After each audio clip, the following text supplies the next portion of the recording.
நமஸ்காரம். அஸ்மத் சர்வகுருப்யோ நமஹ. இது நமது உலகம் சேனல் நேயர்களுக்கு வேங்கடம் ராம்நாராயண் அன்பு கலந்த வணக்கங்கள்.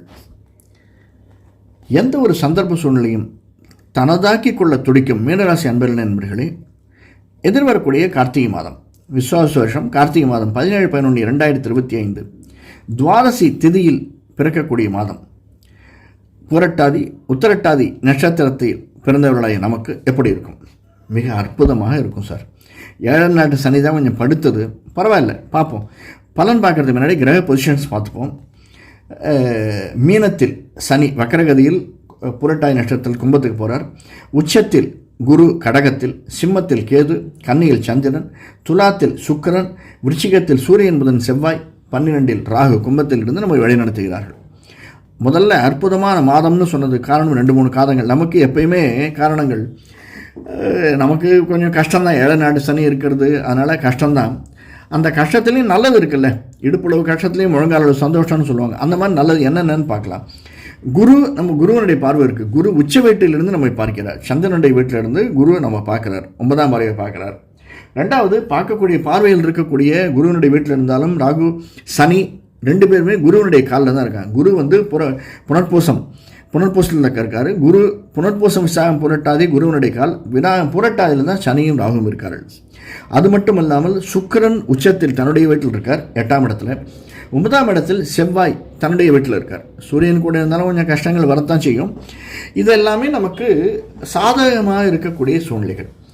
அதனால் நம்ம நல்லது நினைக்கணும் வழிய கெட்டதையே நினச்சி திரும்பி நொங்கின்னு அதையே வச்சுட்டு இருக்கக்கூடாது. சரி, வந்துருச்சு, ஒரு தலைவலி வருது, கால் வலி வருது, ஒரு ஆணி இருக்குது, மூட்டு வலி வருதுன்னா திரும்பி அதையே நினச்சி என்ன பண்ணியும் அடுத்தது ஏதோ மாத்திரையை போட்டுன்னு அடுத்த வேலையை செய்கிறதுக்கு போயிடணும் இல்லை. அது மட்டுமல்ல, நம்மை வழி நடத்துபவர்களுக்கு நம்ம ஒரு விஷயத்தை செய்யணும். நம்மை வழிகாட்டியவர்கள் குரு, அல்லது நம்ம இந்த பிறப்பதற்கு சாத்தியமாக இருந்து தாய் தந்தையர் அல்லது கடவுள். இதை நம்ம கைவிடவே கூடாது. ஏன்னா இந்த மாதம் ஒரு ஒளி தரக்கூடிய மாதமாக அமைஞ்சிருக்கிறது. கார்த்திகை மாதம்னாலே தெரியும், கார்த்திகை தீபம். 17ஆம் தேதி கார்த்திகை, 17ஆம் தேதி பரணி தீபம், கார்த்திகை 18ஆம் தேதி சர்வாலய தீபம். அன்றைக்கி தான் எல்லா தீபம்.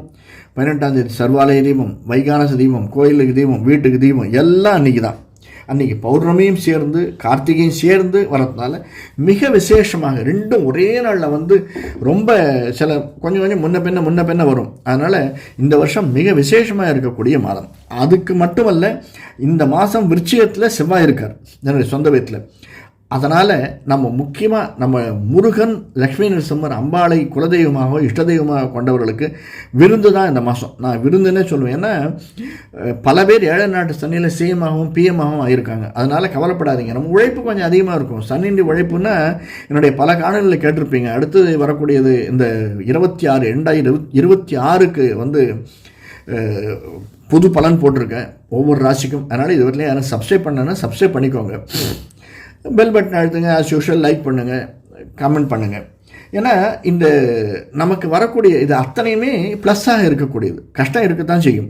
ஏன்னா குரு உச்சத்திலிருந்து நம்ம பார்வை, நம்முடைய 8ஆம் வீட்டில் இருக்கக்கூடிய சுக்கிரன் ஆட்சியில் இருக்கார், 9ஆம் வீட்டில் இருக்கக்கூடிய செவ்வாய் ஆட்சியில் இருக்கார், தன்னுடைய சொந்த வீட்டில் இருக்கார்.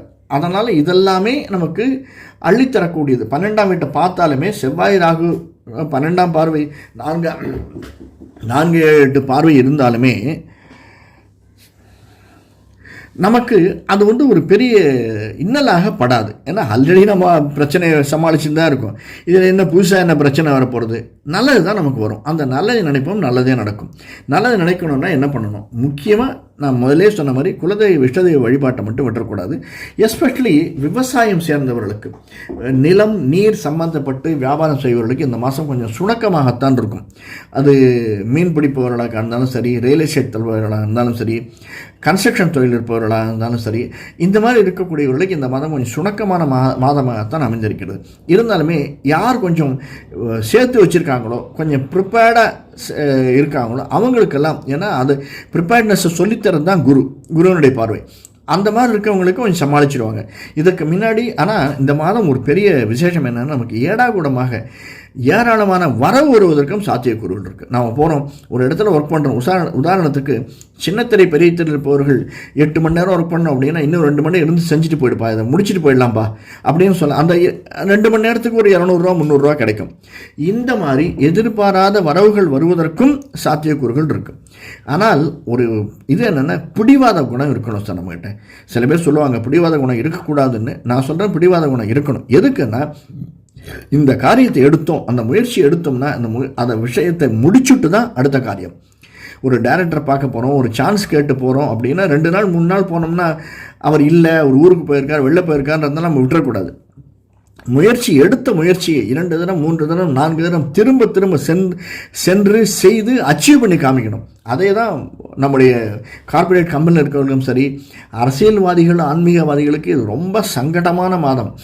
அவர்கள் எல்லாத்தையும் தொடச்சி விட்டு போயிடுவாங்க, எஸ்பெஷலி அரசியல்வாதிகள். இருந்தாலுமே அவர்களுக்கே சங்கடத்தை தரக்கூடிய மாதமாகத்தான் இருக்கும். ஏன்னா அவர்கள் நல்லது செய்பவர்களுக்கு, குருவனுடைய பார்வை இருப்பவர்களுக்கு, மீனராசிக்காரர்களுக்கு, அது எஸ்பெஷலி புரட்டாதி நட்சத்திரத்தில் இருப்பவர்கள் தப்பிச்சிருவாங்க. இந்த உத்திரட்டாதி நட்சத்திரத்தில் இருப்பவங்க கொஞ்சம் சங்கடங்களை அதிகமாக ஃபேஸ் பண்ணக்கூடிய ஒரு சூழ்நிலை வரும். ரேவதி நட்சத்திரத்தில் இருக்கக்கூடியவங்களும் இதுவும் இருக்காது, அதிகமாக இருக்காது, எதிர்பார்ப்பும் இருக்காது, ஏமாற்றமும் இருக்காது. அப்படிப்பட்ட சூழ்நிலையை கொடுப்பார்கள். முக்கியமாக நம்முடைய குலதெய்வ இஷ்டதெய்வ வழிபாட்டு விட்டுறக்கூடாது. நவகிரகத்தை வியாழக்கிழமைகளில் ஈவினிங் சென்று வழிபட்டு வருதல். நம்ம ஏதாவது ஒரு வேண்டுதல் இருந்தது அப்படின்னா விளக்கேற்றி வழிபட்டு வருதல் என்பது ரொம்ப ஏற்றத்தை தரக்கூடியதாக இருக்கும். எஸ்பெஷலி மீனராசிக்காரன் இந்த கார்த்திகை மாதம் நிச்சயமாக ஒரு மாற்றத்தை தரும் என்பது சிறிதும் சந்தேகமில்லை. வேறொரு காலையில் சந்திப்போம். நன்றி, வணக்கம்.